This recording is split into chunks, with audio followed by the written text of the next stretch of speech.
Hello everyone, and welcome to another game of World of Warships. Today's replay is from IamOiman, and I'm terribly sorry, I'm probably mispronouncing that name.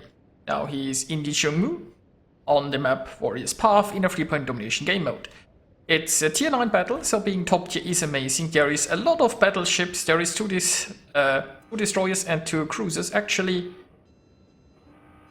friendly team has 1 more destroyer. Now, I thought like matchmaking like this was in the past, but apparently it still happens for some reason.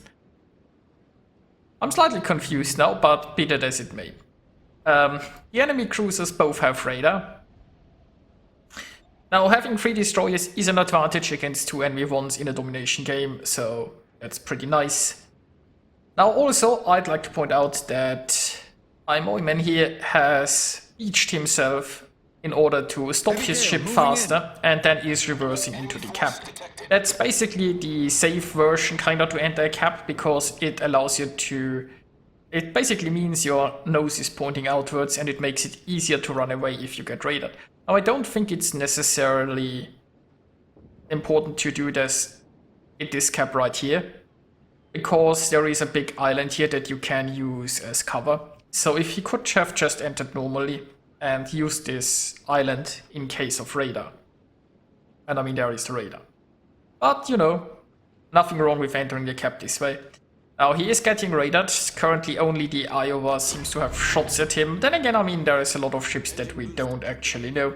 Now, he's using his engine boost and he is trying to get out of here. Or maybe not.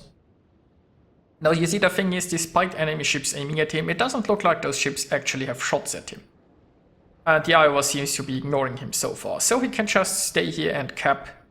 And, well, nobody is contesting him. That's nice. Now, it looks like both teams ignored the A cap. It's a bit sad. Like, the friendly team had 3 destroyers, right? The enemy team did. So the friendly team was in a position to contest all 3 caps. But they did not. So the enemy is getting A for free.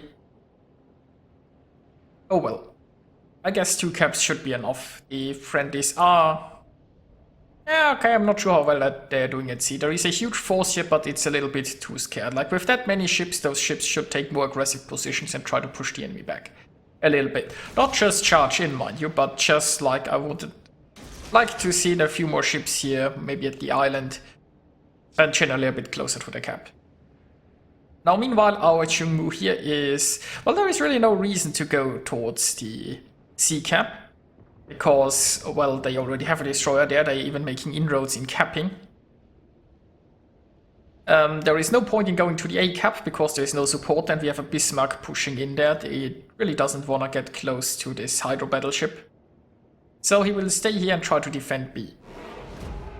Which seems like a sensible thing. There is plenty of battleships that he might be able to torpedo around here. And, well, we also have a Cyclone incoming, so that's always something to keep in mind. Now, we know that there aren't too many enemies around the A cap. There should be 1 destroyer. I would have liked, especially the Missouri with the radar, to stick around here, maybe go a bit more after the Friedrich. Like, that Friedrich is going pretty aggressively, which kind of makes sense, because there aren't that many ships here, and he might just want to push the Baltimore. And if he gets some support, he might be able to brawl with the Chambard here and things like that. So if that Missouri stuck around here to help raid a potential destroyer coming from A, that would have been amazing. So our Chung Mu here is trying to get some Torps at the Chambard. And so far the Chambard seems to be just coming this way. Now, the Chambard will soon spot him if he comes this way, so maybe a slight miscalculation. Now, he has smoke ready, so it's not like he is too much danger here, but that gives the game away. Like, the advantage of these deep-water Torps is that they are not very easily spotted, but of course, the Chambard will notice a destroyer popping up towards his side and popping a smoke screen. So... I don't know, if he stayed a slightly bit further away, maybe we would have gotten off 1 more torpedo. Maybe not, we will never know. On the bright side, I mean, he now has a smoke screen, and the Chambard will have used damage con, so he can now just pummel that guy, hope for some fires, and hopefully burn down his battleship. There is a fire.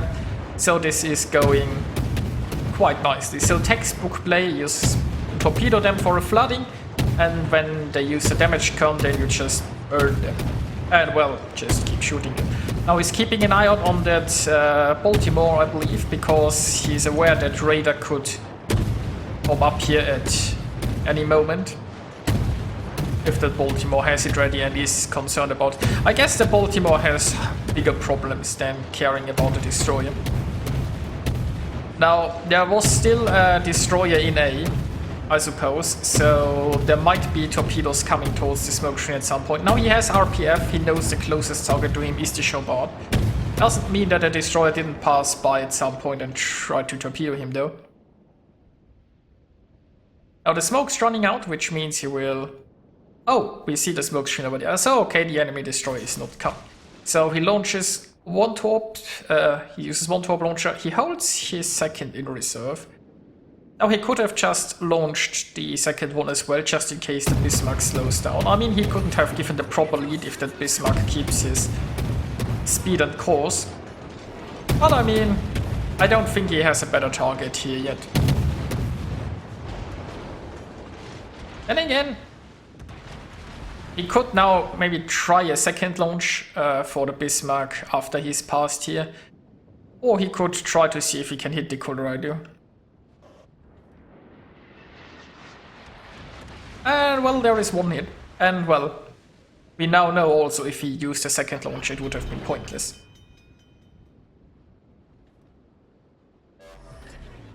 Problem solved, sir. So overall, the friendly team is slightly ahead, but they unfortunately lost C.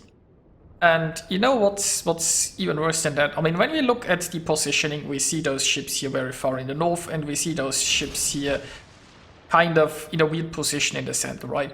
So the problem is there is still the Bismarck and the Colorado, and nobody decided to like stop at the B cap and face those incoming threats. They just ignored them and, you know, pointing towards C. There is an Asasha in C, so those battleships pushing. Like, you don't want to push through this small gap in a battleship against an Asasha, that's pretty suicidal. Like, the Asasha could easily sink one or two battleships if they push through here. But hey, what's also pretty problematic is, you see that Cyclone starting and you have a friendly Musashi at the A line. Now, for that Musashi to be at the A line at this point at the game would be a mistake, even without the Cyclone, but the Cyclone just makes it so much worse. Because that Musashi can attack anyone. And I mean, we knew the Cyclone was coming for a very long time. And despite everything, Musashi positioned himself in a place where not only was he too far away without the Cyclone, but with the Cyclone he is basically unable to do anything. And he will be unable to do anything for a long, long time. Because now he has to say all this way over here. And we'll see how the situation is once he arrives. Now meanwhile, our Chung Mu is getting radared. Not a very pleasant thing. But nobody has shots at him. So I guess it's okay. The Asasho is spotted, possibly raided by the Missouri. Let's hope that they can get the Asasho here, that would be hugely beneficial. It's also an enemy Musashi. Well, I mean, he could also be hydroed by the Friedrich. Not sure if it's Hydro or Raider that's spotting him. It looks to be Hydro because, well, he's still spotted. Now IamOiman is trying to hunt down that Asasho. He has some Torps going for the battleship. Now sinking the destroyer here is pretty important and they managed to do so, so that's amazing. Now, Chung Mu here has an option. He could try to torpedo the Izumo or he could try to torpedo the Musashi. He has a smoke screen ready and I guess the Musashi is the more immediate threat. He's deploying his smoke screen here because, well, he doesn't want to get penetrated too hard here. It allows him to get moving, maybe get some cover here on the right side, and now hopefully he will be able to deal with this battleship. Now this is a bit of a risky launch because he didn't exactly see the position. I mean, he still has his RPF and he knows basically where the battleship was, but we don't know, is he currently going forward, is he going backward. But the next launcher is ready soon. Unfortunately not soon enough, so There is some hits. Now a Musashi has very bad turret troopers, so the Musashi can't keep his turrets pointed at him. That was all the shots the Musashi was ever going to get. So now it's just the secondaries, and the Musashi secondaries aren't that impressive. So Torps out, and yep, that Musashi is toast. Enemy battleship destroyed. Okay, so ship-wise it's not looking too bad, the problem is the points. The enemies are going to lose the B-cap, they're retaking C, right? And you see that Musashi still hasn't joined the battle. Now also what I personally think is, the Musashi and the Buffalo should go towards the B-cap on the outside here, like basically stay in the D line and go towards B like this. You wanna create some sort of crossfire against the enemies in B. You definitely don't want to push through a small channel with 5 ships. That would be bad. So if they have, like, especially the radar ship positioned here more on the outskirts to cover a larger area and to make sure that he can catch the Kitakaze in radar, that would be amazing. Also having the Musashi here to create crossfire with the North Carolina here, that would be pretty amazing, and that could turn the tables at this point. But as it stands, the Musashi goes this way, which will, well, it might also take him longer to join the battle. Which, once again, is pretty bad. So anyway, we have some Torps going towards the Izumo. Also, mind you, if the Musashi would be staying here in the north side, he could intercept the Izumo if the Izumo tries to escape this way. Well, I mean, maybe the Izumo just gets deleted by Torps here now, which would be pretty amazing. That's 3 Torp hits. No floodings, that's 5 Torp hits and a high caliber. No flooding, so I assume the Izumo is currently running damage con, which means that he is now vulnerable to fire. So maybe he can get a fire here. Now, unfortunately, he can't smoke up and shoot because he doesn't have anyone spotting. Once again, if that Musashi would have stayed here in the north, he could now farm the Izumo and then come in and have a crossfire at the Kronstadt. Unfortunately, that's not really happening. Now he is using his smoke screen here, hoping that the Kronstadt doesn't have radar, because I mean he is kinda stuck against this island, and if the Kronstadt can get shots at him here, it would be really bad. Also, I guess there's some potential for the Buffalo to use this smoke screen.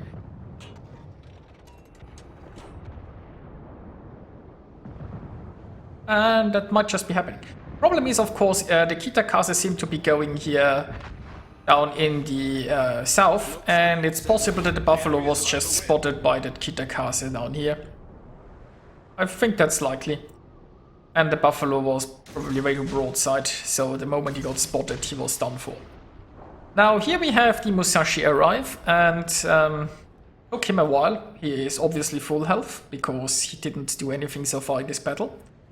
And unfortunately, it's a little bit too late, because there is just under 6 minutes left to play. Well, I mean, they could still turn it around, but the problem is points, right?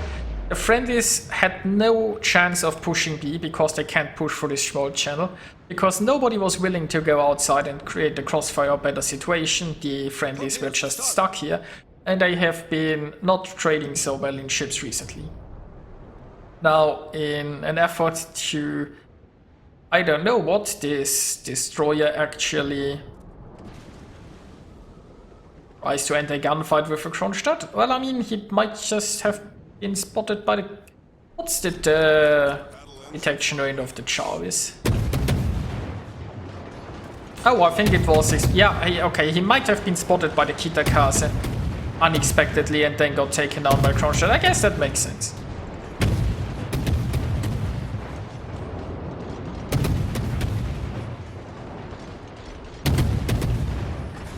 So, Kronstadt is down, that's the good news. Now, as Iowa is on very low health, now obviously one salvo of the Iowa could easily take care of the Chung Mu. Thing is, he doesn't really have any options right now. There is a Kitakaze here in the south, and there isn't much time left to play. They really have to go in there and... Like, he doesn't have the health to actually face that Kitakaze, which is the real problem. He would lose a gun duel at this... I think the Kitakaze was still pretty healthy.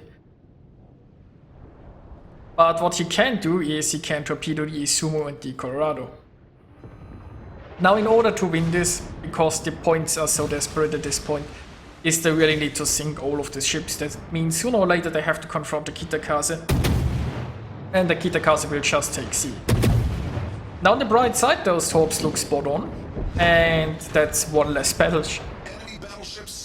So, now the Sumo, you see the Sumo that was pretty hurt earlier that escaped. I mean, he might have healed by now. We don't know where the Sumo went. I mean, if the Sumo just went towards zone wall, then it's all lost anyway, because the friendlies can only win basically by sinking all enemies. There isn't enough time left to do anything with points. Now, they have to sink the Sumo, and they have to sink the Kitakaze. Not sure exactly how they're going to do this, but well, I mean, what they kind of need is that the Kitakaze, after capping C, just sails through this gap, right? That's what they need. Because they have to catch her, and considering the low hit points, well, yeah, way too healthy Kitakaze.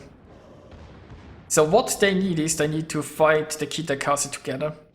And for that they kind of need the Kitakaze to come here, because that Musashi is way too slow to turn his ship around and get back into the sea cap before the time's over.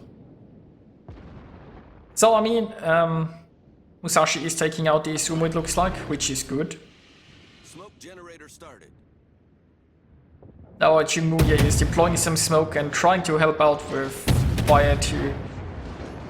Well, I mean, it will reduce the enemy's points once they sink the Sumo, but as I said, it just won't be enough.